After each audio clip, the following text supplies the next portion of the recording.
Hello, listeners, and welcome to this week's episode of the Cult Vault. I'm your speaker, Casey, and this is Scientology Month.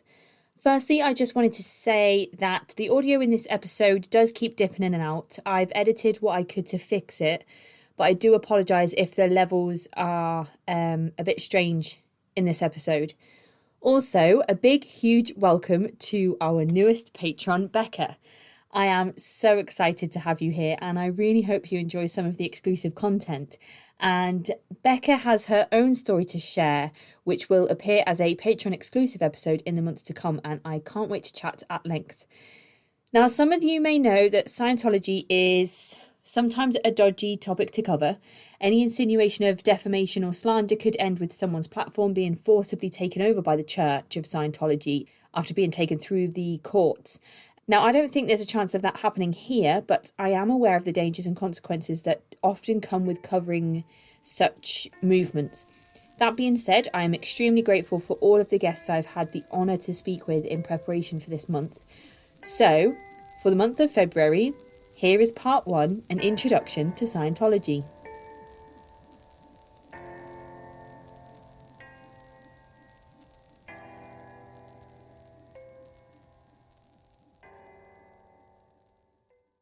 So hello listeners and welcome to today's show. As some of you may know, we're covering Scientology across February, and today's going to be a little bit different because I have a guest on the show who is a very good friend of mine. Her name is Lou. Some of you may have heard about me talking about her before, because it was actually Lou's idea for me to start a podcast specifically on cults. When I said I wanted to start a podcast, and during lockdown and on my maternity leave, Lou said, well, maybe you should do cults because there's so many true crime podcasts and I'm really interested about Scientology. And I was like, that's a really good idea. So I started the podcast, and when I arrived at Scientology, I thought it would be a really good idea to invite Lou onto the show so that she could tell me everything she has learned about Scientology. So today I am going to take a back seat and I'm going to hand it over to Lou and let her tell you everything she knows about Scientology. And then for the rest of the month, there's some interviews to hopefully fill in any gaps that we have left. So for any references, we've decided that if we forget to list them in the episode, we're going to list them in the episode description. So if anybody wants a list of the references, they'll be there. But without further ado, here is my friend Lou. Oh, that was such a nice introduction, Casey. I feel like you've put me on a pedestal as a Scientology expert, but I think I'm probably much more like the listeners that are just really interested about different cults. And Scientology just fascinates me, and it has done for a really long time. So where would you like to start, Casey? Oh, well, I didn't do much research myself because I knew that you were going to be doing the bulk of the research. So most of what I know is either what I've stumbled across researching other movements and sects, or what I've been told in the interviews that I've done over the last couple of months in preparation for February. So I think we should just start at the beginning. Yeah, shall I give you a little bit of L. Ron Hubbard history? Yes. Okay, so L. Ron Hubbard has quite a eclectic life before he gets to the point where he creates Scientology. So, right. He was born in Nebraska, US, on March the 13th, 1911, and he grew up in Helena, Montana. So he moves around a lot over the beginning of his life, and actually kind of throughout his life, it's a big theme. So I'm sure I'm going to miss some of the places that he lived because he lives everywhere. So his mom is a lady called Leodra May. Right. She was a trained teacher, but from what I could see, she didn't actually work as a teacher during his childhood. I think she worked as like an administrator. And his father, Harry Ross Hubbard, he was a former United States Navy officer. However, shortly after he is born, L. Ron Hubbard is born, his father then goes back into the Navy because it's World War I, and he's posted in Guam.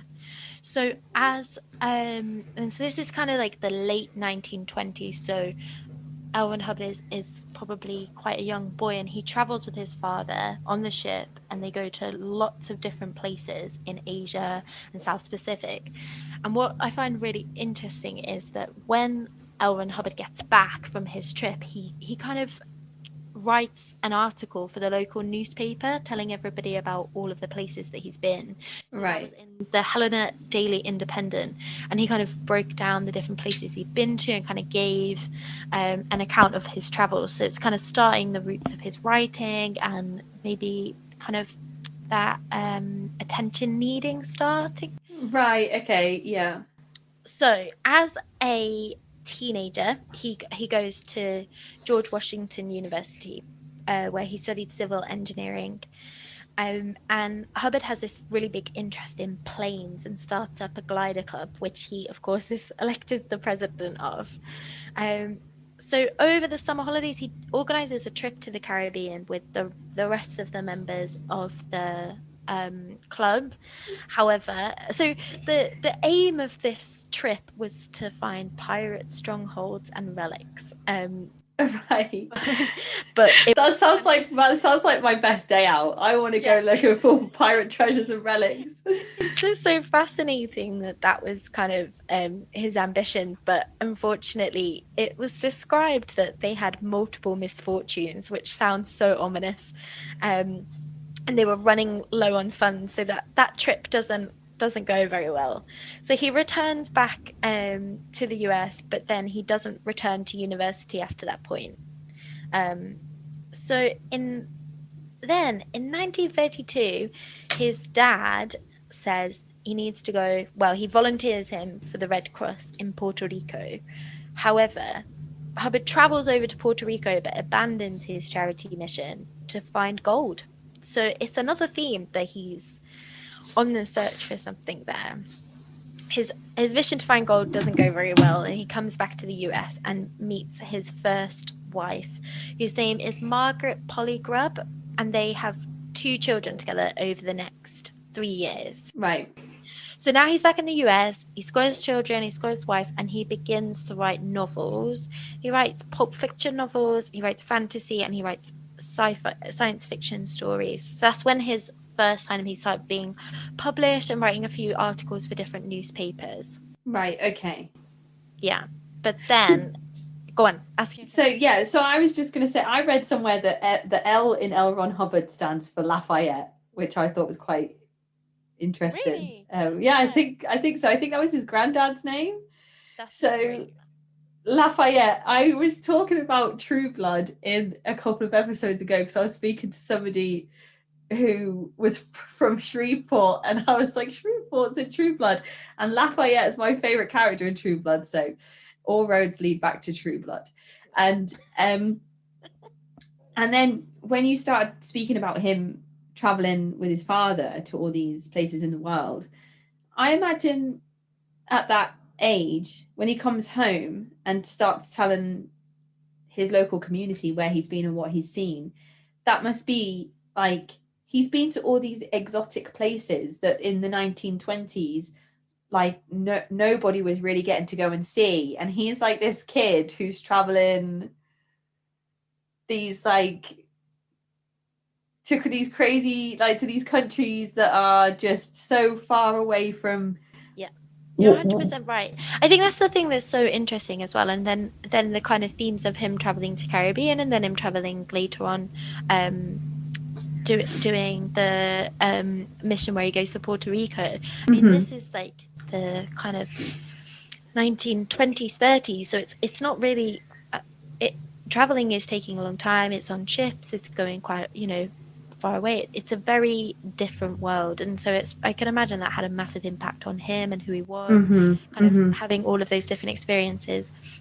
There's a great article I found where they show his articles where he wrote for the newspaper, which I'll try and include because he's kind of got different different highlights of what he did there. Right, okay, yeah. Also, I don't know if it should be noted that all of L. Ron Hubbard's early life and stories should be taken with a pinch of salt, because there is a book called Barefaced Messiah that basically disproves a lot of what L. Ron Hubbard says he was doing at certain ages. So I don't know if a lot of his stories have been embellished or over exaggerated, or I'm not sure what the truth is, but there are suggestions that not everything he says he's done and seen is true. Yeah, I can definitely see that, because there was something I read that he was in the Boy Scouts in Washington, and then he earned the rank of Eagle Scout in 1924, so he was the youngest ever Eagle Scout. And then I read another article that then said, like, we don't keep records of how old Eagle Scouts were. So it's kind of that embellishment theme, and kind of like what is going on there, really. Yeah. But then I suppose that comes with the territory of a charismatic leader. So, well, yeah, definitely, and he's definitely that, like that he is. That is him, isn't it? Because the fact that he manages to go from this place of writing novels and fantasy and science fiction, so very much not producing literature, well researched stuff, it's fiction, to then creating these books, these textbooks, which have become people's philosophies and ways that they live, is so interesting. So he's married his first wife, they've got 2 children, and he's just started getting published, writing science fiction novels and writing for various newspapers. Yeah, and then World War II starts. Okay. He then starts serving in the Navy. Okay. So he was an officer and he commanded 2 ships, but on the 2 ships he was removed from command on both occasions. Oh. So yeah, so the US Navy reported about him: this officer is not satisfactory for independent duty assignment. Okay. He is garrulous, which is a great word, and tries to give impressions of his importance. He also seems to think he has unusual ability in most lines. These characteristics indicate that he will require close supervision for the satisfactory performance of any intelligent duty. So things didn't go well in the Navy. No, that sounds almost like suggestion of a psychiatric evaluation. Well, that was very interesting that you kind of brought us there, because he leaves the Navy because he has various physical ailments, and the list is really extensive. So he then leaves the Navy. Well, I think he stays involved with the Navy because they pay him some kind of sick leave. Right. Okay. Yeah. Retirement leave. But he is then based in California, and his first wife, Margaret Polly Grubb, and his 2 children live in Washington. So, and he makes the decision that he's going to stay in California. He's not going to go back to Washington where his family are. Right. He then has another marriage. So he is married to 2 women at the same time. Okay, so Hubbard the bigamist. I know, yeah. So he marries Sarah, and it wasn't until a year after he marries this woman called Sarah that he tells his first wife that he's now married again. Oh, snap. I know. So he's then living on his kind of small disability allowance and borrowing money from his parents.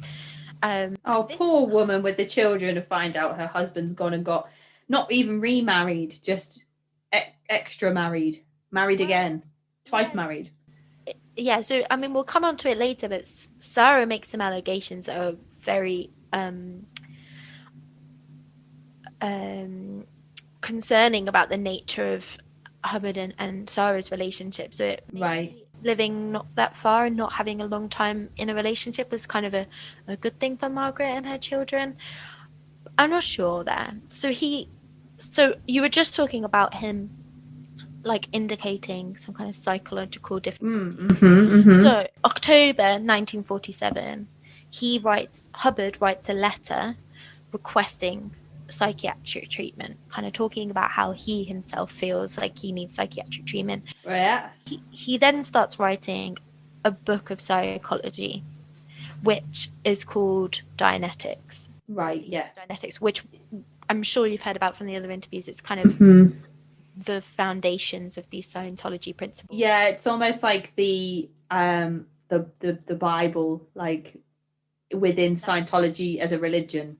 Yeah, The equivalent of building block. It's that kind of like first rank of principles. So the principles of Dianetics is that your brain records every experience and event in a person's life, and these bad and painful experiences can be stored in your mind and later cause triggers of emotional and physical problems. So you're saying you have trauma from your past, and then it will manifest itself in, a stomach ulcer or in feeling depressed because of you've got these things. There was the word for them, you used them earlier, which is engrams, I think, is it? That is it. So engrams. Okay. So these kind of engrams are coming up, and he kind of said that through this process of auditing, which we'll move on to, is kind of can help a person clear themselves of these engrams because you're addressing them, and this would allow a person to become clear. And once a person was clear of all of their engrams, they would not be mentally or physically ill again. Okay. So interestingly, we've gone from this point where Hubbard is described to have psychiatric difficulties, loads of physical ailments, and then he kind of finds a philosophy that will say, I will never be ill again because I've reached these things. Okay, that's definitely interesting. That's almost like it's almost I don't, it's strange, like I once worked on a mental health unit with 10 over 60-year-olds with schizophrenia, various types of schizophrenia, and sometime one of the women on the unit, she was born into wealth, and she was born, she must be like almost 90 now, and she was born into wealth, and her mother was very much the type of woman that took advantage of that lifestyle. She wore very beautiful dresses, listened to, went to the opera, listened to very grand music, and kept, upper class company, and lived in a huge, beautiful manor house. But she had this lady that I used to help care for. She had her out of wedlock, which at the time she was born was not something that was socially acceptable. So the mother was removed from the family home and cut off from all the allowances that she was given and the grandiose lifestyle that she was living. So her mother continued to bring her child up as if they were still living in those circumstances, even though they were only sort of in like a 1-bedroom house. She would wear her dresses, and she would speak in a way that was very grand, and she would be very expressive and over the top with her mannerisms, and she was very well spoken. Even if they went out to dinner and places, she would keep up this persona that she was still part of that kind of upper echelon of lifestyle. And when the daughter began to show signs of schizophrenia at the age of 18, 19, she kind of took what her mother had taught her, and those built on the delusions and the delusions of grandeur that this poor young girl started experiencing when her schizophrenia kind of was triggered. So I would be caring for her. She was in her 80s at this point, and she basically was the same as her mum from on the good day, on her clearer days, she would talk about her mum and her upbringing and what things were like, and then on other days she would want you to put certain music on her iPad, and then she would say, don't speak to me, you're lower class, you're just scum. I'm going to be picked up from here tomorrow, and I'm going to be whisked away by this wealthy doctor, and he's going to take care of me. He's got a mansion on the shore. He lives on the coast, and he's going to take me to all these fancy dinners, and he's got a whole wardrobe full of beautiful dresses for me. And it was almost like her mother and her self, eventually, I suppose, because of the mother's influence, maybe, they couldn't handle not being part of that community, not being part of that lifestyle, and not having that life. And so she lived it. She just lived it in her own delusions, and that was the answer to it. She was like, well, if I can't physically have it, then then she basically, I mean, I haven't spoken to her for years, and I do think about her sometimes and hope that she's doing okay. But I just wonder if L. Ron Hubbard's done the same thing, if you know what I mean. It sounds like, I know that was a really long-winded way of me to say this. No, I loved it. But what I wanted to say is that it almost sounds as if he starts to have these psychological problems, psychiatric problems. He approaches somebody for help. And in that moment of approaching somebody for help, he's either decided that he doesn't need help because he has the answer, or help doesn't come quickly enough and before he slips into what could be described as some type of mental health break. I said this in the last episode, like, I don't want to armchair diagnose, so I don't want to put any labels on it. But at the same time, who knows? Maybe Dianetics has something to it. Maybe there's something in Dianetics that works. Maybe L. Ron Hubbard had some kind of epiphany, and he and the rest of Scientology have finally worked out something that the rest of us haven't. So who knows? Well, I think it's the kind of thing that when you hear people talk about Scientology who have been inside of the religion, that they have, the foundations are things that they found useful. I think, because I don't think anybody would stay in it if they didn't gain something from it. I mean, a lot of the early courses are on things like, managing healthy relationships, communicating when you have difficulties, money management, things that we all would be attracted to come to. And just coming back to what you were saying about L. Ron Hubbard and your kind of story about the lady that you worked with, these things, a lot of the things that L. Ron Hubbard writes about, you can see that he's got an interest of them because of where he came from. So the fact that he later has this inner circle of the Sea organization, and his father's in the Navy and he's in the Navy, it's a very simplistic comparison, isn't it? But there is something to it.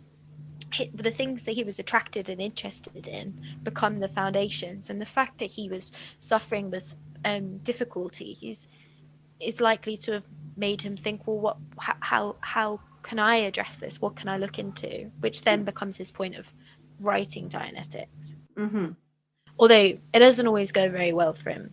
Right. So he begins his Dianetics, and he's kind of lecturing at this point, and he's writing to a lot of psychology boards and reaching out and being like, okay, I want people to hear about my new theories. And he I read this story about him doing a lecture where he presented somebody who had gone clear and said that they would be able to tell the audience things that she had such brilliant intelligence that she would be able to just tell them all these things. So he says, right, okay, I'm going to turn around now and I'm going to ask her, so what's the color of the tie that I was just wearing? And the woman gets it wrong and half the audience left. So he definitely Yeah. And I think there's a number of different things that person wasn't able to recall. Okay, so they hadn't rehearsed it, and it wasn't. No, which I suppose. So he genuinely had. Well, you imagine with a lot of the people that are in these situations that their thought processes must be that this is genuinely the right thing. This is him, in earnest saying, hey, I know that this works, and I want everyone else to see how well this works. Mm-hmm. That's his motivation behind it, in my view. Mm-hmm. So he published his Dianetics, okay? It's in October 30th, 1950. At this point, he kind of... it says that he resigned from the Navy, but obviously he wasn't active in service at that time. So whether he was on kind of a with them but retired. And Dianetics becomes a commercial success the second it's released. However, it receives a fair amount of criticism from newspapers, medical scientists, and things. And so there's a lot that happens through these years, so I've just simplified it for anyone who's an L. Ron Hubbard expert. They'll probably be like, you've missed this out. But the next kind of key thing happens is that in 1951, his wife Sarah files for a divorce, and she says that he was having multiple affairs and he was perpetrating horrendous domestic abuse towards her, which is centered around things like keeping her awake to the point where she's so sleep deprived that she feels suicidal because she just can't cope with this. And there becomes a custody battle between Sarah and Owen Hubbard's children, and later Sarah then says, I didn't mean any of these things, and describes that he's a fine and brilliant man, and she's able to keep custody of her children, and that kind of ends their marriage. So Hubbard now, on these philosophies, sets up the Hubbard College, and he marries a staff member called Mary Sue Whipp, which was only 18 years old at the time. So there's a fair age gap there. But really, really shortly after he sets up this college, he then, like a number of weeks later, moves to Phoenix, Arizona, where he starts the Church of Scientology. So that's where we begin. And the church spreads quite quickly. He ends up setting up, it becomes like what's described as a worldwide movement in 1960. So 9 years from church opening to there being churches in the UK, there being churches in Canada, and it becomes something that's not just him. Okay, does it have to be like some sort of legal thing in place to call yourself a church, or can you just call yourself a church? So I think the kind of key thing around the church and the Scientology and giving themselves a church name is about the tax status, because the church is exempt from tax. So any profits that they would make on books or auditing or, whatever people have given to the church wouldn't have to pay tax. And that comes into force in 1983. The church gets the status of tax exemptions and is a church. Just a little while there, but it continues to have that status today, as far as I'm aware. So, and I think that's one of the big controversies around Scientology, is because a lot of people kind of call Scientology out for being a money-making scheme. Mm-hmm. I know there was a point in some of the brief research I did. Actually, I think it was in an episode of Last Podcast on the Left I listened to, speak about him in the usual tones that the men present their podcast in, if you've listened to Last Podcast on the Left. And they actually mentioned that they were given the tax exempt status. Then L. Ron Hubbard was found to be dipping into the profits for his own personal expenditure. So they removed the tax exempt status, and then L. Ron Hubbard became less active in the church and took a backseat role, and it was at that point that the church received its status back again. Yeah, so he definitely, when I think we're leaping forward to 1980s, is where he starts taking a step back. Right. Okay. Isn't as full on. So there was a lot of controversy from when it sets up as a worldwide organization in the 1960s. Right.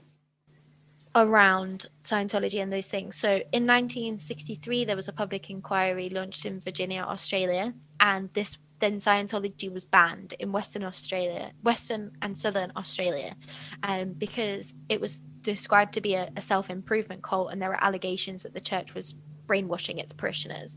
So that happens, and then there is a number of other, I mean, probably countless people being like, hey, I think we need to look into this new church that's starting up. It just doesn't, you know, those concerns around what it is. Mm-hmm.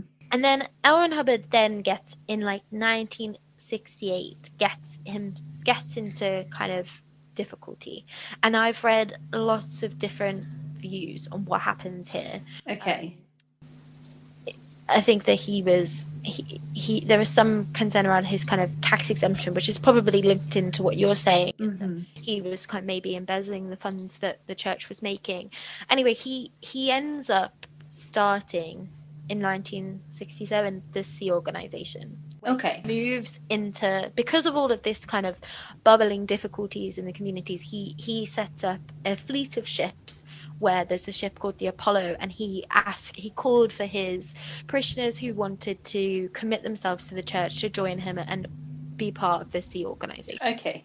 Kind of this, which everyone kind of calls the Sea Org everywhere. So this is, I think, what you're saying is there's everything's quite challenging. So, and by moving onto water, he's not basing himself in any land, so he can't be tried of crimes, he can't be investigated. And so while all of these kind of multiple different people are kind of rearing their heads and saying, hey, this isn't right, he's gone, well, it's me and my Sea Organization. Okay. Yeah. Apollo. So Hubbard then takes a backseat, and he goes and kind of lives back in the US, and this is where David Miscavige, who is now, his official title escapes me, but he is the leader of the church. He's the figurehead of the church now, and he continues to be now today. And he kind of takes over after Hubbard, who is at this point really physically ill. Okay. Which is not something that Scientologists would agree with, because obviously if he was clear and he was producing all of this literature about Scientology, the fact that he had physical ailments was hid because it would counteract all of his research that he'd put in, all of the philosophy. It would undermine it. So when L. Ron Hubbard finally passes, he has a stroke on January the 17th, 1986. The message for the church delivered by David Miscavige, and I'm sure anybody who's read anything about Scientology or seen anything will see this speech that David Miscavige gives, where he says that he drops his body. So they don't say that he's died of a stroke. They say he's dropped his body and he's gone to continue his research without the physical restraints of a body. And then David Miscavige becomes the leader. Okay, so just explain that to us a little bit. What? So the kind of basic principles of Scientology around this idea that you are a spiritual being and you're living through multiple lives. You've had past lives, you'll have future lives, and that's kind of one of the basic philosophies. And when L. Ron Hubbard passes, the message given to the church is he's now continuing his research into Scientology in the ether, through being a spiritual being. He's reached that final that standard that he no longer needs his body to sustain him. Okay, so when I was in my teenage years, when I was a big Twilight fan and read the books over and over, because I was the perfect age to be a victim to the Twilight saga. But then Stephanie Meyer released a book called The Host. And The Host was a book about these alien life forms that were like these little silvery centipede type things that would invade a planet and take over a host's form, whether that was like a sea cucumber on a faraway watery planet in another galaxy far away. Yeah. Or Earth. So Earth gets invaded by these little silvery centipede things that kind of attach themselves to the like base of the brain stem. Yeah, and just basically they spend like a period of time on a planet, and they're very peaceful. They have very advanced medicines, and it is an interesting story. So when I read about Scientology, and I think the spirit forms are called other thetans. Thetans, yeah. So that's what I think of. I think of the host, and I think of these like little silvery centipede things that aren't bound to one planet. They can travel from one planet to another, and basically, so the main character of the story, she inhabits a body, but the consciousness is supposed to kind of take a back seat and go dormant, and then the I don't know, parasite, alien, I don't know, the form takes over the host's body, and the host is supposed to be completely dormant, but in some cases the host's consciousness remains there. So the host is like, what are you doing invading my body? And the alien is like, well, we've come to nourish your planet, learn about your planet. We'll spend like a generation or two learning about your species, and then we'll move on to other planets and galaxies and stuff. So they're not there to like steal all the water or pressure to harm, are they? Yeah, no, they're just there to learn, basically. And then they go and they travel, and then they so this alien life form thing has had like 12 lives and has lived on 12 different planets and experienced 12 different cycles of different existences. And that is almost what this that's what I think of when I think of thetans. Yeah. So anybody that enjoyed the Twilight Saga, go read The Host, because actually there's a film of it as well, and I enjoyed it when I was 14. So I have not even heard of it. I think though that's like the kind of foundations of this is that a lot of people who are in Scientology, they genuinely really wholeheartedly believe that Scientology is the way to cure not just themselves but also the whole of the world, because if everybody believes in Scientology and follows the same principles, then we'll all be saved, and we can all address that kind of like trauma that we've been through over the past however many lifetimes. So that's my little history update. The rest of the kind of things is about the kind of principles of Scientology. And this is the bit that just really fascinates me. Okay, so I really enjoyed learning about L. Ron Hubbard. So thank you for the information. Do we know much about this David Miscavige guy? Well, I haven't done like a backdrop of David Miscavige. I know that it's more that he was so this is like things that I've kind of heard and learned about it rather than kind of really looked into, but his dad was a Scientologist, and so he joined the Sea organization at a very young age. So I think he was kind of 15, and at 16 his dad, Ron Hubbard, bought him the plane ticket to go to Clearwater, Florida, which is it Clearwater, Florida?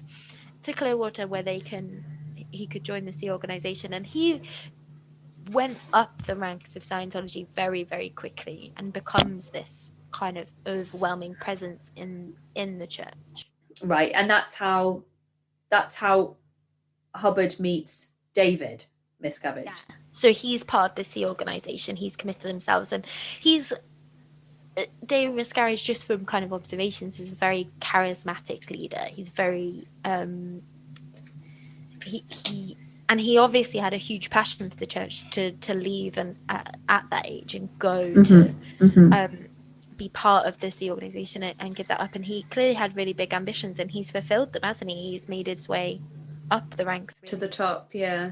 Well, yeah, to the top. And he would, the way that it would be framed is that L. Ron Hubbard is still the kind of leader, but he's passing messages to David Miscavige about where the future of the church is going. That's interesting. It's almost like when I spoke to Dr. Yanya Lalich, the cult expert who I interviewed a few episodes back. We spoke about some of the coverage on the Jehovah's Witnesses that I did, and even though Jehovah is the godhead of the religion of the church, there's still a group of 5 or 6 men who decide the direction the church is going to go in, and what's published in the Watchtower, and that sort of thing. So that feels quite similar in that way. Yeah. So what I think the big difference between the two kind of leaders that you have in Scientology is that people who have left the inner circle, so the kind of Sea organization's kind of core, because I think there's layers to this. The Sea organization is probably quite broad, and it becomes to the inner circle. Okay. And people who have left from the very, very inner circle would say that David Miscavige will say, I don't know what I'm gonna put out there next. I don't know what I'm gonna write. Because have you heard of the bridge?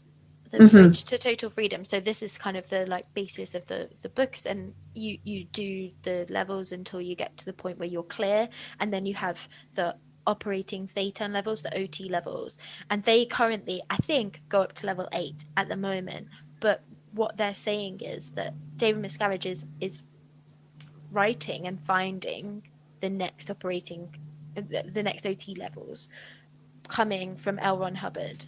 Right. The inner circle will say that David Miscavige will turn and say, I don't know what to put out there. I don't know. We need to make this stuff up. Right. And there's a lot of kind of talk about the levels and the courses that you're doing that you'll get to. So I think Leah Remini, who's spoken out so massively about Scientology and grew up as a Scientologist, and then as a celebrity renounced anything to do with Scientology, and is very actively against Scientology at the moment in her kind of podcast and her documentary, her series. She will say that you will start on a course and you might make your way up to kind of a certain level of grade, and then the leaders of the church will go, oh wait, we actually made a mistake in 2 grades below you, so you'll have to go back, relearn all of that stuff. And right. So it's like I don't think you can ever kind of complete Scientology, because there will always be, even though there's a set structure and bridge, you will get up there and then you will have to go back and relearn different things, because they'll say that they found new meaning in the literature, or they found different points that wasn't there previously.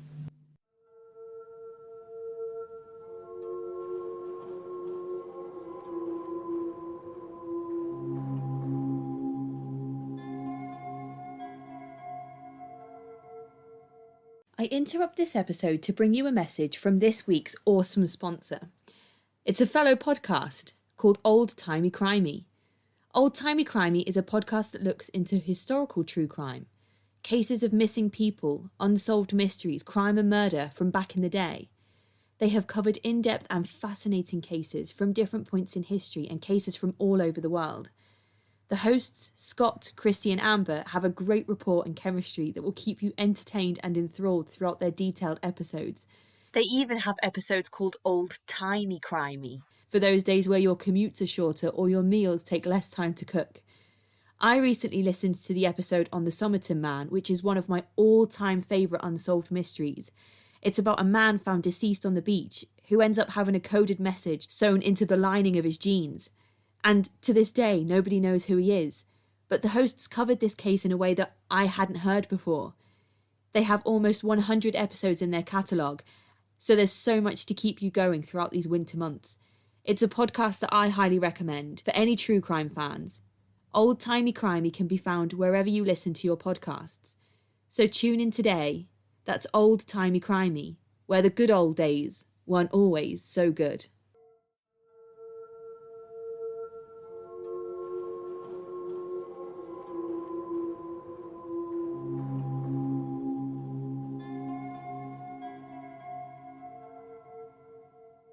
Right, okay. So why does he need to keep putting out these OT levels? Did L. Ron Hubbard promise that there was a certain level people could reach and he passed away before he'd written all the levels? Not to my knowledge, but I suppose this comes back to like the motivation of the different leaders, in my view, that around what they could have been. So in the OT levels, you're meant to start getting certain powers. So they attach you to different things, that you're now not just clear, but you're able to kind of, be invisible, for example. Right. Because you've done this certain course in Scientology. But I think it sounds like we talked about it in the beginning of this, that L. Ron Hubbard genuinely believed the things that he was putting out. He was writing these literatures and wholeheartedly had them as a focus. Whereas the message around David Miscavige is that maybe his intentions are slightly more on the not slightly, but more on the financial side. Okay. So I think we haven't touched on this, but the cost of being in Scientology, being part of that church, is very it's extortionate. That we start off with these courses that are small, and then we get the cost to engage in these different things is huge. And I tried to look for different figures around what they estimate it would take for you to become OT8. Right. And the figures are just so wildly different, so I wasn't able to kind of like get a clear figure on that. But you know that people are spending huge amounts of money to do these courses. Their life savings are going into these. Your house, you'll remortgage your house because it gives you the money that it enables you to reach the literature, to reach a certain level. And on top of that, there's a lot of parishioners that have left Scientology who talk about how they weren't just asked to buy their own copies, but they would have to buy copies to donate to libraries. And then because the courses were kind of reinvented or new things were learned, you would then have to buy all of the materials that went for another course over again at huge expense. Right. So from what you've said there, I'm gathering that to move up these levels, you have to gain access to literature, read that literature, and through that literature, that's how you gain that next step and those powers. But not just read and gain. Right. So I think L. Ron Hubbard is very had a huge focus on understanding the meaning of the words, and this is something that's in the Beyond Belief book as well, and described by, there's a very short video of L. Ron Hubbard while he's on the ship of Apollo, and he talks about a word, and then he said he reenacts the definition of the word. So to understand a text, you would need to learn what a word meant, so what the definition of the word "and" meant in all of its different contexts. And by understanding not just the word, but like the etymology of the word, you understand what it means in all of those different contexts, you would then be able to understand the literature all over together. Okay, but if you're reading a book with like 1 million words, and you have to, that's wild. That's yeah. So the word "so," for example, I would have to research that and understand it in all its different contexts and where it originated from. Yeah. And so what they would say is, if you don't understand the text, if you don't know what that means, it's because you haven't understood a word. It's not that if you question science. Oh, okay. Go back, look, you must not know the definitions of your words, right? So you need to go back, you need to learn that again. Okay, so it's a little bit like, if I'm going to compare it to something else I've looked into before, it's a little bit like if you're feeling like your faith is dwindling in something like ISKCON with the Hare Krishnas, for example, you will be told to chant more. And if that feeling doesn't go away, if your doubts don't go away, it's because you're not chanting enough. So you're recommended to continue chanting. So if you read one of these books and you don't gain these powers, or you don't feel like you've reached the next level of whatever it is they've promised you, it's because of something you've done, or something you don't understand. So that's like an overwhelming message from people that have left the church, is that they're saying that they felt like everything was their fault. So it wasn't that you didn't question David Miscavige, you didn't question Owen Hubbard, you didn't question the text, you didn't question, and we haven't talked about auditing, but it's a huge part of it. You know, you didn't question your auditor. Everything came back as you not fully understanding things. Right. Okay. So you mentioned there Beyond Belief, which is a book, and I know that we mentioned it before we hit record, but just give everybody a little bit of context about the book itself. I've actually got it right here. I got it as a Christmas present. So yeah. Really interesting book. So is it written by, now this is testing when is it Jenna Miscavige Hill, so close. So she is David Miscavige's niece, and she grows up within the church, and she kind of gives an account of what it is like to be somebody who grows up within Scientology, that becomes a member of the SEAL organization, and then questions the church and makes the decision eventually to leave, and now publicly speaks out about her experiences of leaving the church. So let me just, there's something I was reading about David Miscavige. So this was his niece that published this book, Beyond Belief, and she speaks out quite extensively in the book about Scientology. So David Miscavige's wife, Shelley Miscavige, she was last seen in public in 2007. Yes. So it's my understanding that David Miscavige's father, who was once an extremely devout Scientologist, actually himself has renounced the faith and speaks out publicly also, and speaks about what he thinks may have happened to his daughter-in-law. And because she began to speak out about Scientology herself, all of a sudden kind of just disappeared. So there's all these conspiracy theories around what has happened to Shelley Miscavige and why she hasn't been seen for so long. Some people think that, you know, that maybe she's been killed and taken somewhere. David Miscavige's father thinks that she's being detained and held somewhere and will probably never hear or see her again.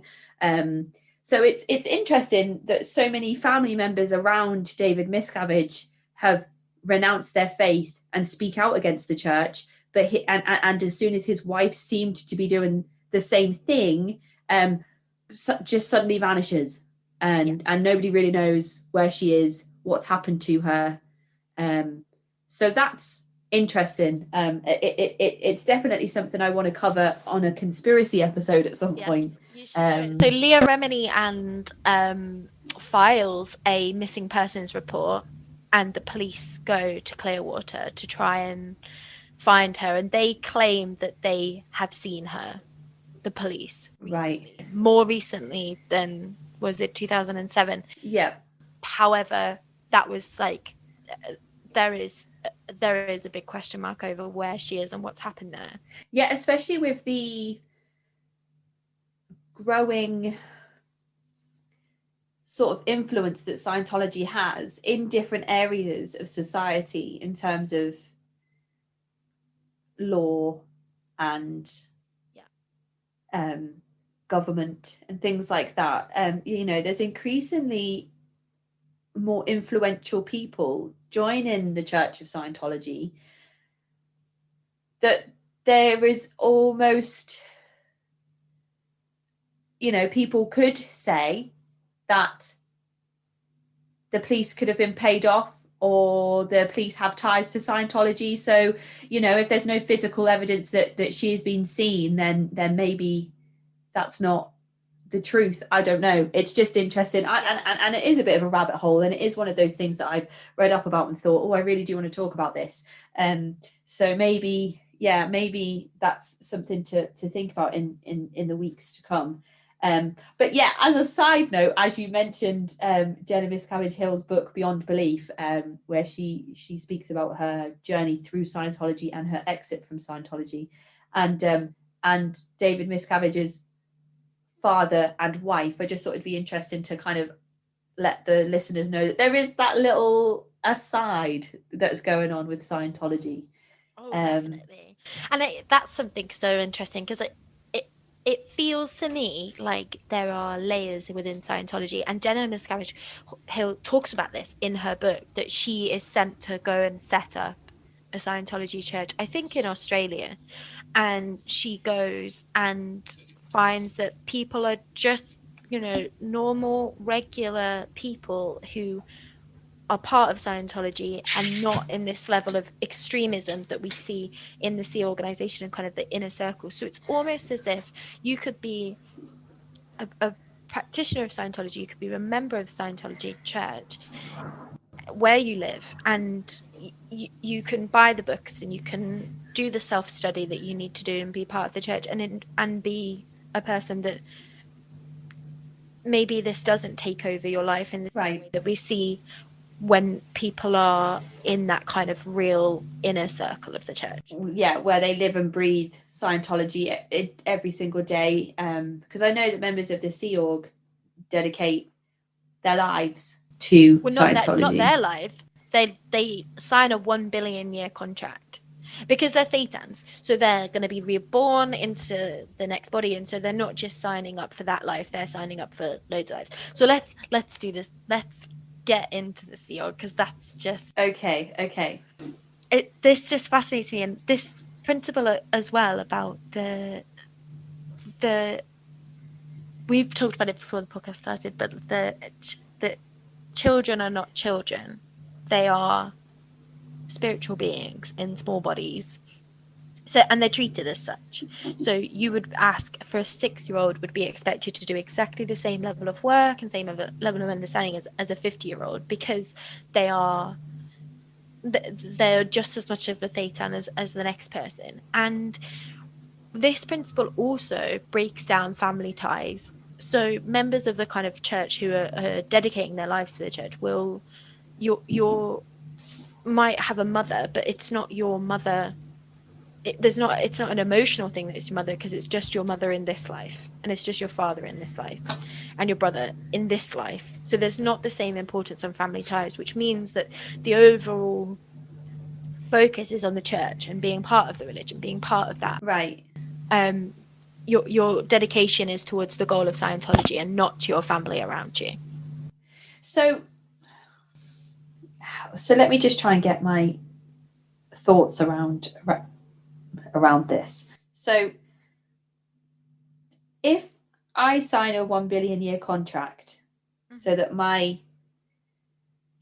me as a thetan, not my body as a shell or as a vessel or whatever, so when I'm reborn, how come I don't know?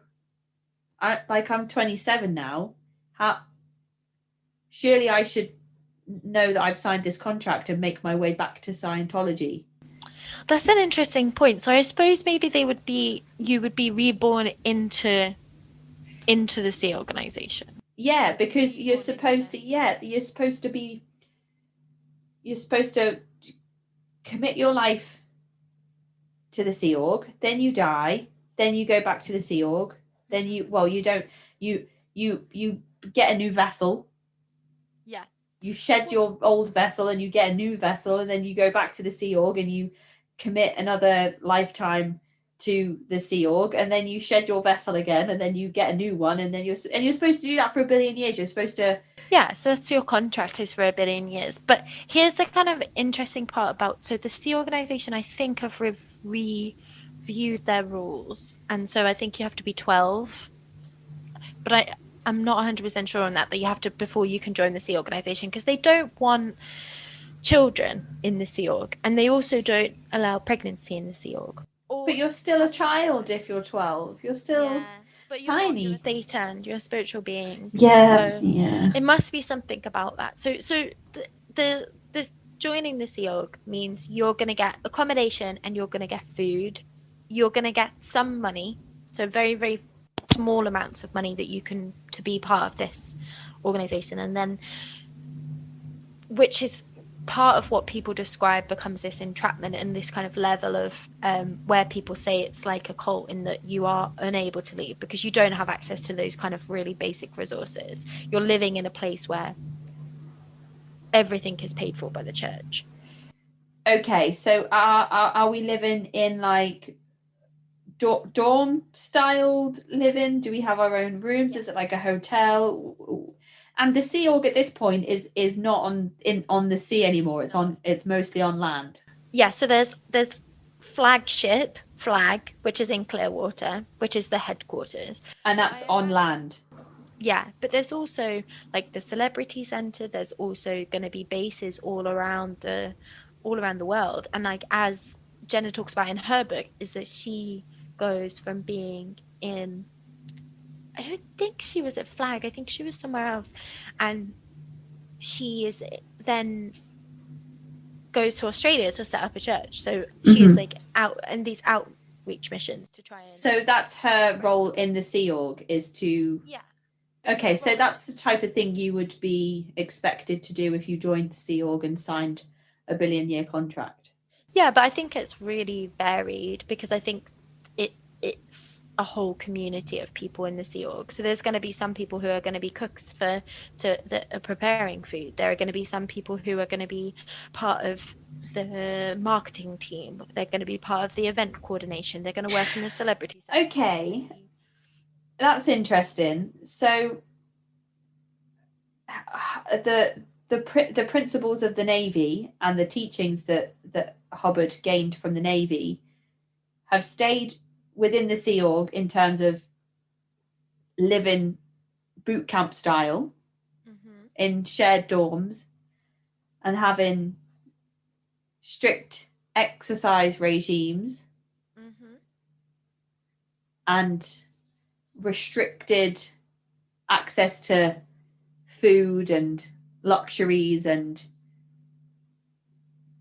money and that sort of thing. So it becomes everything for you, this commitment. You're all in. All of your resources are gone. You are part of the church and you are in the role that you are assigned to be in. Well, how long does that last for then? How long are you expected to live in this dorm styled life before you are given a role in the Sea Org to go off and carry out? I think it's just so, from my understanding, it's so varied that you could be based in somewhere where you were in a kind of dormitory type setup. You could also, and your parents could be in a different part of the organization. They could be doing completely different roles. They could be part of different teams running different projects. Okay. And would have different kind of setups. But it's very, very common, I think, if you're a family that are born into the Sea organization, I need to be clear about this.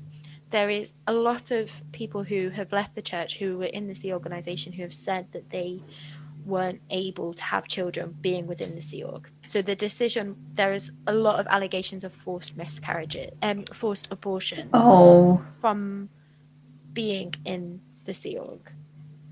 And why is that? Is it just like not wanting to lose valuable labor to parenting, or? I think that's just open for interpretation on the rules. Yeah, some people have said that they wanted to start a family. They've married a Scientologist that they met through the Sea Org, and then they've wanted to start a family and they've taken a step back. They've left the Sea organization and had children, which is an interesting thing that is something that happens given that they've signed a 1 billion year contract. But you also can imagine that a church would want people who have grown up within Scientology. This is the way that a lot of people learn about the church and they become part of it, is because of their family ties. So maybe by not directly being in the Sea Org but taking a step back and being part of the community of Scientologists, that will enable the church to be further on. And a lot of people who who've left will talk about how they're, you know, they worked in a car company, but the owner was a Scientologist. Everyone that worked there was a Scientologist. They rented their house from a Scientologist. So the same ties were there because the community that we were in were holding them up, really. Interesting. So the Sea Org itself sounds quite militarized. Do they have a uniform? Yeah. So it's very similar, like navy uniform, like navy, not navy, the color navy, the like the army kind of uniform that people would wear and kind of be a symbol. Yeah. So it sounds like the Sea Org is like it sounds like you said, you know, you could be somebody who, take Christianity for example, you could be somebody who says grace before dinner and maybe says a prayer before bed and goes or even just goes to Sunday service, or even just goes to a Christmas Eve service. You know, not an avid churchgoer, doesn't religiously read the Bible, isn't involved in every single church activity, isn't spending 1, 2, 3, 4 hours a day on church activities, and it's just kind of, you know, still spiritual, still practicing, still living life by the guidelines of the religion, but not devoting every single day or lots of significant free time to their religion. So that could just be like the Scientologists who become part of the church. They purchase 1 or 2 pieces of literature. That's enough for them. They have enough to go by those principles. They have the Book of Dianetics. They kind of live by those principles. You know, they practice that spiritually, and carry out, you know, the guidelines of that book without investing in all of these courses and OT levels and joining the Sea Org, which is then where you would be devoting every single day of your life with no free time, living and breathing your religion with kind of no time to take a step back and breathe almost. Yeah, I think Leah Remini would say that people at the kind of lower end of the Scientology church, they're still dedicating 2.5 hours minimum a day to their study. Oh my goodness. They're still on the path to courses and they're still being encouraged to do that. Right. So I don't think there's necessarily a kind of casual user, like a casual Scientology member. I think it's still, if you're, I mean, it must be a gradual thing, mustn't it? Because you can't imagine that people, there's got to be that initial attraction, which we talked about earlier, the relate to people, and then it has to be useful and enough that it enables people to want to continue. Becomes part of that way of life. But we definitely see these kind of cult principles played out much heavier towards the Sea organization scale of Scientology. Yeah. And what we haven't kind of talked about is the kind of people, particularly Mike Rinder, who was a very senior member of the Scientology Church, who is now works with Leah Remini and gone public about how his experiences within the church.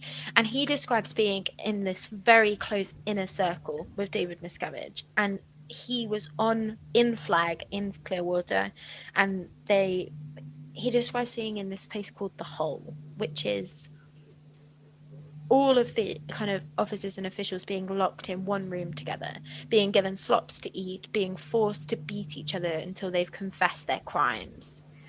Right, okay. And this is something we haven't talked about as well, is that in Scientology it's very the kind of very, very common for people to submit something called a knowledge report. Yeah. On their brother or their partner or somebody who they see to be questioning the church or to be kind of right. Yeah. And it could be something as simple as making a comment about, you know, a another person, and that you could be written up and there would be an internal report sent through. And then we see a process of people coming in for auditing sessions, which they're paying for, where people are holding on to the e-meter. Yeah, so we haven't gone through auditing. So no, we haven't. So just finish up explaining about the knowledge reports and the consequences of being written up, and then I've made a note. We'll snap back to auditing. If anybody that's listening is like, we keep saying auditing and we haven't told you what it is.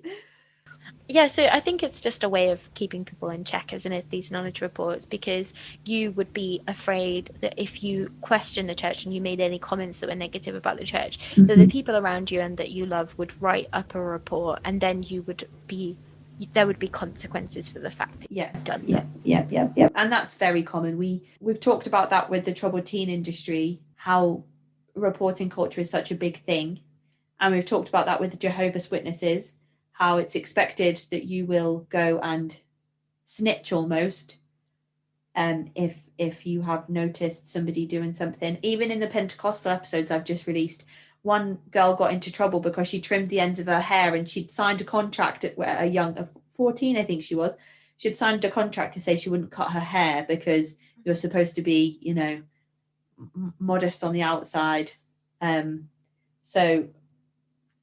she got told off because she got snitched on for trimming the ends of her hair. So a lot of these movements that we can apply cult-like methods of control to, that we can go through something like Stephen Hassan's bite model and apply different types of control that groups may have or use on the members,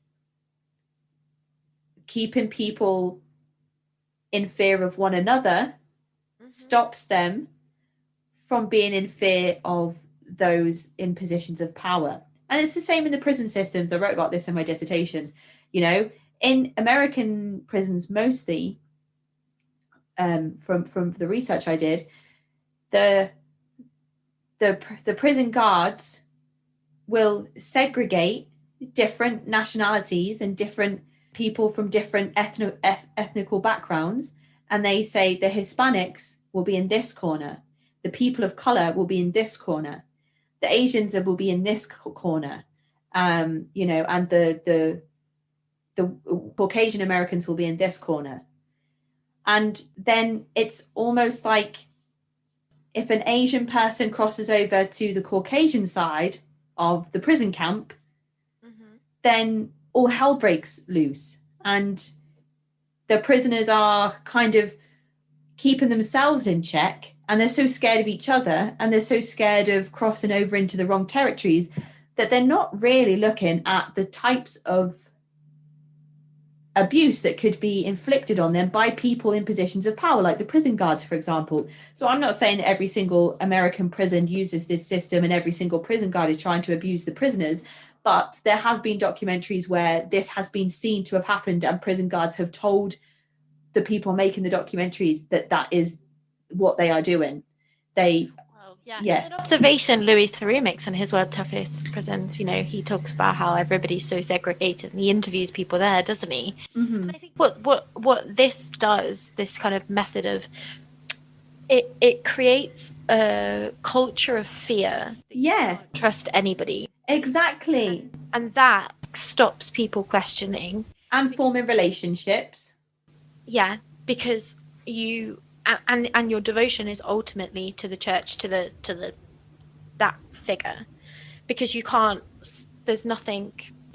form that relationship with your partner, because your partner could write up a comment that you make. Mm-hmm. And if they don't, and later on it comes out anyway from somewhere else or some other way, then there's a chance that the person that had knowledge of it and didn't bring it to the attention of somebody in a position of power or an authority figure, then themselves risk getting into more trouble or facing severer consequences or more severe consequences. Yeah. Because they withheld the information, and obviously it's encouraged that you would bring that information to the attention of somebody who can dish out whatever punishment they deem. The consequences for what's happened completely. So that's knowledge reports. And Yeah, I think is that a big thing, like in the Sea Org, or just across Scientology in general? I think it's across Scientology in general, Okay, but it is definitely a big thing in the Sea Org, because that is one way that people are keeping you in check. So let's go back to auditing. What is it? So auditing is a process where you will go into a room with somebody who is a Scientology member that is a trained auditor, and it's something, as you move up the ranks, you might yourself learn how to be an auditor. And it's a machine that you hold on to called an e-meter, which is a lie detector, and you will hold the two kind of metal what's it called, like, parts of the instrument. And I think it seems very similar to kind of counseling to begin with, that engrams, the things that the traumas that you've had in your life, you will speak about, and they will be recorded, and the concept is that you will repeat that information over and over again at great expense to yourself, and also being recorded by the church to the point where you don't have the same reactions. And I think that's when you clear the memory, because you've repeated it to the point where it's no longer causing you distress, it's no longer challenging, and then you're able to move on. Okay, I could see how that would be beneficial for somebody. Completely. I mean, do you know how much? I'm guessing you have to pay for an auditing session. Yeah, I don't know the exact figure for an auditing session, and I would anticipate that it probably is varied. Is it something that Scientologists do repeatedly, or is it sort of like an initiation thing, or? Yeah. So you get like package deals on them. So you buy you could buy 100 hours of auditing at a reduced cost from 50 hours, and then you would engage in that as part of your courses and your study. Right. Okay. So obviously you go in. Well, I don't know if it is obvious, but you go into your auditing session with your auditor, who I'm guessing has been trained by people who have been trained by L. Ron Hubbard's literature on how to carry out these things. And so you go to your auditing session, and if you wanted to talk about something that caused you great stress, like, I don't know, sometimes I think about, I sprained my ankle really badly once, and sometimes when I can't sleep, the noise it made when it popped, sometimes I just end up replaying that in my head, because it's like, really strange things you think about when you can't sleep. And then I think about when I sprained my ankle and the pop, and I replay it over and over. So let's say I go into my auditing session and I really don't want to think about this sprained ankle anymore. So part of my 100 hours would be spent on clearing that engram. Yeah. So I guess that's down to the auditor how long that takes. Will they tell me when my reactions have changed? Yeah, and you also are not just addressing the ankle you break in this life, you're addressing the ankle you break 3 lives ago, because you carry those engrams. So they could tell me that I had like a really bad car crash 3 lives ago, but I've carried it with me into this life, and so I might never be clear then. There could be things I don't know that happened to me in my past lives that are affecting me today that I can't remember or recall. Yeah, but the concept is, as if you're working with Scientology, you will. It's not that they will tell you that you've had a car crash; it's that you will tell them. So I could say I could say I feel like I may have had a car crash, although not in this life. Yeah. And sometimes they might be kind of things that you've done that aren't good, you know, things that you're ashamed of, things that have broken the law, and recalling those in that environment is very dangerous, isn't it? Because if somebody is recording. Yeah. And I suppose they're the types of environments where you would speak about those things. Yeah. Especially if you really want to reach that level that L. Ron Hubbard promises you could reach by going through this auditing process. But what if it takes me 100 hours for the auditor to tell me that I've finally become clear on the engram around my ankle? How long it takes. That's how long it takes. So you just need to buy another bundle. You need to do more auditing sessions. You need to just get back to it. That feels that feels a little bit unjustified. Yeah. That I have to wait for somebody else to tell me that I am reacting differently to it based on what the e-meter is saying, and not my physical reaction to it and how it makes me feel. Yeah, completely. And something we kind of talked about it in the knowledge report bit is that people will submit a knowledge report, and then you might be called in for something like called a security check, which is where they're using the e-meter and this auditing process, but you're not talking, you're being asked to confess to what you've done wrong, what crime you've committed. Right. And that could be anything. That could be the bottle of vodka that I drank last week. Yeah. It could be the comment you made about the latest bit of literature not making sense to you. And you could admit to all these things hoping that you mention the one thing that they're talking about, incriminating yourself the whole time and potentially getting yourself into more trouble. Definitely. And so and I know that we've jumped a bit, but we were talking about that kind of inner circle where yes. But David Miscavige was saying, I'm leaving you in this room in the hole until you confess to your crimes. And that's why things are going wrong, is because one of you is committing crimes. And what Mike Rinder talks about is this essential process of people beating one another until somebody confesses a crime. So we then see this very kind of more sinister side of the church in that end, is that there are these multiple allegations of David Miscavige being, physically attacking people within his organization. And kind of Leah Remini puts this really, really well about how it's the idea of it's like somebody saying that the Pope has beaten people up. Like, the concept of it is so alien because he is the all-powerful leader. He's the figurehead of this. Okay. But didn't you mention briefly something about L. Ron Hubbard and allegations that his wife insinuated against him? Yeah. There was allegations that his wife Sarah had he physically abused her. And yet we're kind of seeing that same allegations against David Miscavige. But the concept is that you have been told over and over again that you must have done something wrong. So being attacked by David Miscavige wouldn't be, the automatic response wouldn't necessarily be like, hey, this guy is physically attacking me and this is wrong. It'd be like, well, I deserve this. I did something wrong. I must have committed a crime. I must have done was wrong.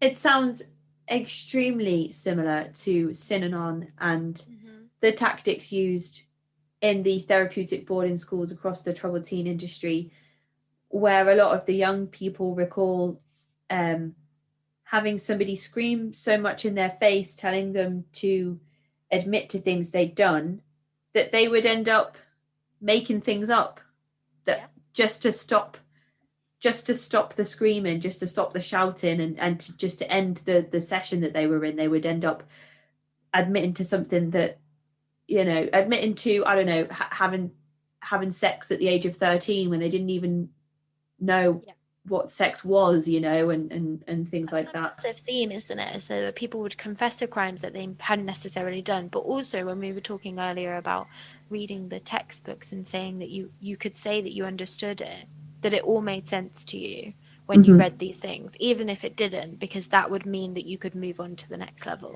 Yep. And it's that's similar to Pentecostals when they all say that they can speak in tongues, but all the ex-members I've spoken to said that they were speaking gibberish in the hopes that people wouldn't realize that they were pretending. And the whole while they did that, they were thinking, oh, it will come to me one day I really will speak in tongues, and it just never happened. Yeah, faking it till you make it. Yeah. So there's one big part of Scientology that we've kind of not talked about, and I'm sure there's other things that people haven't talked about, but it's the process of leaving the church. Okay. So if you say you've committed crimes, you've been found to have committed loads and loads of crimes and had allegations, you could be declared as a suppressive person, right, and then ostracized from the church. So that could be if you were had done something wrong, or if you decided to leave. And one way that Scientology kind of keeps people from learning that the view of Scientology is not necessarily positive is that if somebody in your family or somebody you know is declared a suppressive person, then you need to disconnect from them. So that would end all of your relationships. Okay. And there are examples of this, that people will be told that their dad is about to be declared before their dad knows, and they need to make the decision: are you going to disconnect, or are you going to be declared as well? Oh, that's and the decisions are like right here, right now. You need to tell me what you're going to do. And so when all of these public figures like Mike Rinder, like Leah Remini, like anybody who's left the church, the Scientologists, they no longer say that this policy exists, but they had this fair game policy where basically they would, if somebody left the church and then publicly spoke out about their experiences of it, then they would be fair game. And the church denies this now. They say that this doesn't happen and it's not a policy, even though there's been shows that have shown the literature of like the fair game policy. And so then we see people being very publicly targeted. So things like Mike Rinder will talk about constantly being followed by by private investigators. They will find that their car has been bugged, that their home has been bugged, that people have paid the bin men to steal their trash and give it to them so it can be examined for evidence against them. And like Leah Remini talks about how she will, if she's any time she is doing anything, there will be people who will target the kind of advertisers for her things, that any company that she's working with that will write to them and make allegations about her to try and discredit what she's doing about Scientology and try and discredit. Right.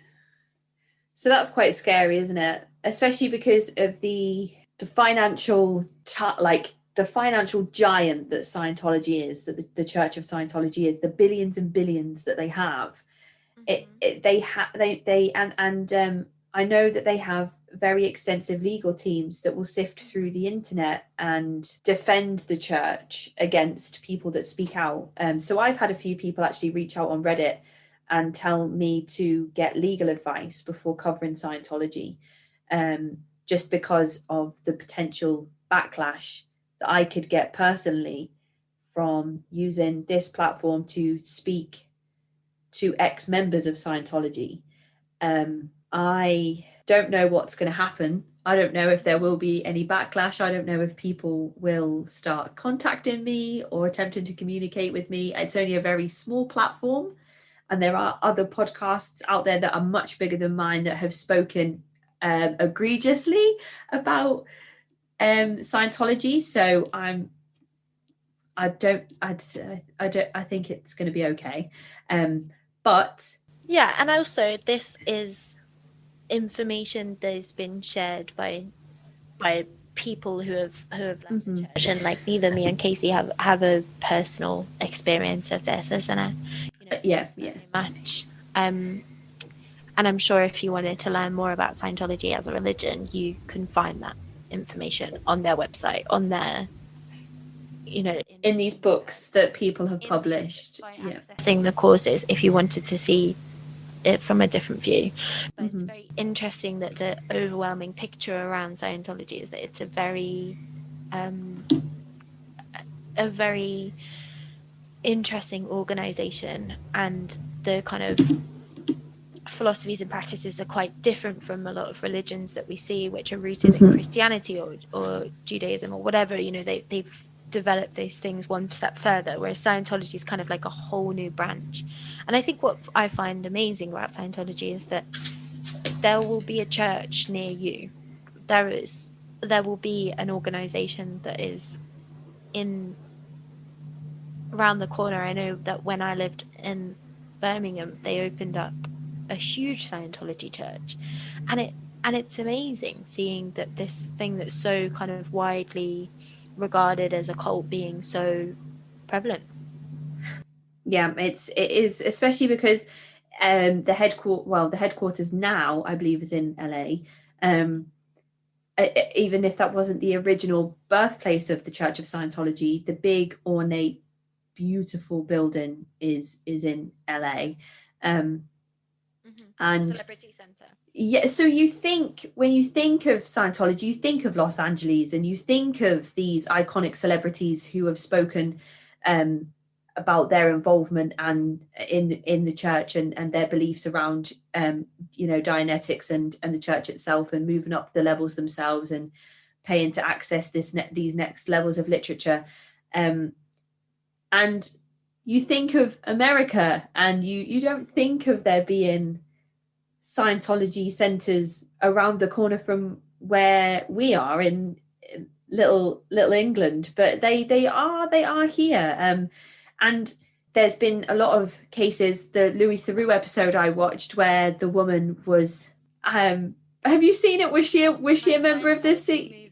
Yeah, was she a member of the Sea Org when he was by his car, and she was shouting at him about having the right permits? Or because the road he was on was a private road. That was it. A private road, and they needed to get off the property. Yeah, but he had the permission letter with him. Yeah, I think he goes twice, doesn't he? And then, so yeah, it's. And then he speaks about having his emails hacked and passwords changed on his devices, and he'd visited a particular center in a particular area of America, and when he found out the IP address that had hacked his devices, it turned out to be exactly that place that he had just visited, that location that he had just been in, to speak to members of Scientology. So it is a bit worrying, the influence and power that this religion seems to have, and I guess that's where a lot of the negative publicity comes from. The very aggressive tactics that Scientology have used to disassociate themselves from any negative press. Yeah, that's how I'll sum that up. Yeah. Great summing. That's my Scientology. That's what I know, or I think I know. Well, you said that you didn't know much, and you've come here and you've told me everything. So, well, I think you've done a splendid job. Thank you so much. If there is anything that we've missed out, I'm sure that the interviews that I have been lucky to do that are just maybe not as accurate as they could be, but I'm sure that if people can tell us about them. If there's anything that we've said wrong or anything you can clarify for us, I would love to know. It's also interesting to go on the ex-Scientology subreddit and to read some of the stories and accounts on there. So if you're a member of Scientology and you would like to or even an ex-member and you'd like to connect with other ex-members, then there is the ex-Scientology subreddit. no idea if that is monitored by any practicing Scientologists or anything like that. I should imagine it is, probably. So yeah, I think it's been a productive interview. So thank you so much, Lou, for coming and joining me today. We'll have to have you back for a new topic in a few months' time. So welcome. It was great to be here. And thank you so much, Lou. I enjoy your dinner, and I will speak to you soon. Okay, love you, bye. Love you, bye. That is the end of this week's episode. A massive thank you to Lou for all of her hard work and research for this episode. We will include the sources in our episode description. If you'd like to get in touch, you can do so by emailing me at cultvaultpodcast@gmail.com or find me on Twitter and Instagram at cultvaultpod. I am your speaker, Casey, and this has been the Cult Vault.